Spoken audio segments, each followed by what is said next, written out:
Lahore high court ने एनसीसीआई के साबिक एडिशनल डायरेक्टर सरफराज चौधरी की जमानत मंजूर करके उन्हें रिहा करने का हुक्म दे दिया है।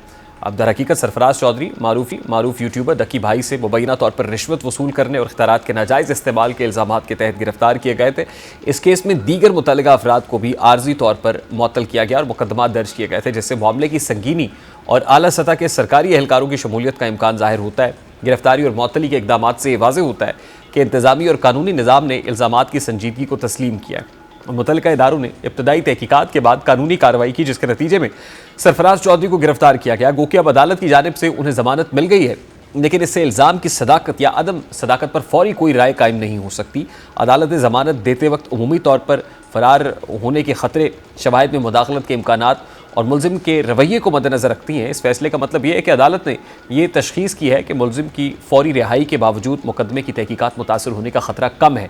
लेकिन अहम पहलू यह है कि ज़मानत मिलने के बाद सरफराज चौधरी को अपने ऊपर लगाए गए इल्ज़ामात का जवाब अब भी देना होगा।